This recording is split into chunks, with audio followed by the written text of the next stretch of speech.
বললাম সে ফর্মটা সঠিক আছে কিনা সে অনুযায়ী আমি এখানে ভেরিফাই হিসেবে আমি সিগনেচার করছি। এবার ওর বাড়ি থেকে যে ফর্মটা সে করবে আমার তো নিজের সই করতে হবে, আবার অন্য জনের সই করতে হবে।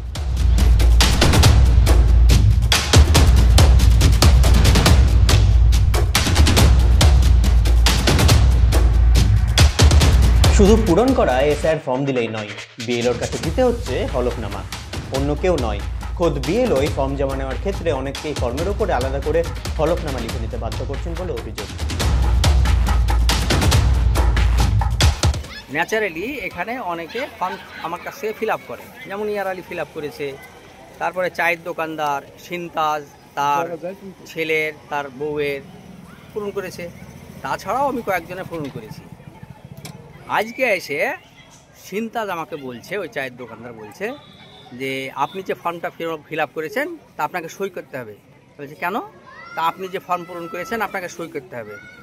তো আমাকে কোনো সই করতে হবে? ওই ফর্মে তো যে ফর্ম পূরণ করুক তার তো সই করার কোনো জায়গা নাই।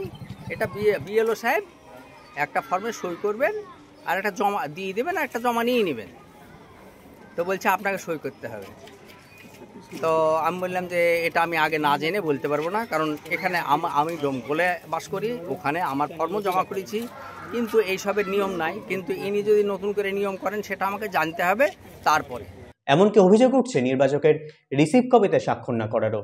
মঙ্গলবার দুপুরে ওই ঘটনা ঘিরে ব্যাপক শোরগোল পড়ে যায় ডোমকলের রাধাকান্তপুরে। আমি জাস্ট ফর্মটা জমা নিচ্ছি, আচ্ছা এবার আমি আপলোড করব। কালকে 5টা আপলোড হয়েছে, সার্ভারে খুব প্রবলেম।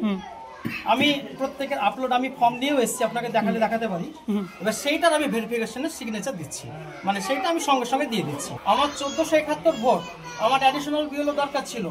আমি টানা রাত্রি 10টা পর্যন্ত কাজ করেছি, অ্যাডিশনাল বিএলও আমাকে দেয়নি। আমি চেয়েছি কতবার বলেছি। 4 তারিখ থেকে 17 তারিখ পর্যন্ত ফিল্ডে আমি ফর্ম দিয়ে বাড়িয়েছি। এবার দেখুন এই ডবল কপি যখন রিসিভ দেবো আমাকে পুরো মেলাতে হবে। এই একটা ফর্মে কি করছে, একটা ফর্মে ডেট অফ বার্থ, একটা ফর্মে ডেট অফ বার্থ, আমাকে তো ম্যাচ করে দিতে হবে।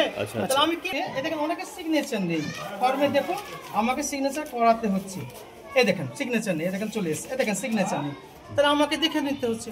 প্লাস এবার আমি যে কাজটা করছি এতগুলো চাপের কাজ, আমাকে তো আলটিমেটলি কাজটা তুলতে হবে না। আমাকে যদি কোনোভাবে আমি জানবো, বিদেশে জানবো, তাহলে আমি সেটা করবো না। স্থানীয় বাসিন্দাদের দাবি, রাধাকান্তপুর এলাকায় প্রাথমিক বিদ্যালয়ে বসেই এসআইআর ফর্ম জমা নিচ্ছেন বিএলও। মঙ্গলবার সেখানেই পূরণ করা ফর্ম জমা দিতে গিয়েছিলেন স্থানীয় বাসিন্দারা। অভিযোগ, পূরণ করা ফর্ম দেওয়া সত্ত্বেও আলাদাভাবে ফর্মের ওপরে হলফনামা লিখিয়ে নিচ্ছেন বিএলও। সেখানে স্বাক্ষর থেকে শুরু করে পার্ট নম্বরও দিতে হচ্ছে। এমনকি ফর্ম জমা দেওয়ার পরেও রিসিভ কপিতে বিএলওর স্বাক্ষর মিলছে না বলেই অভিযোগ।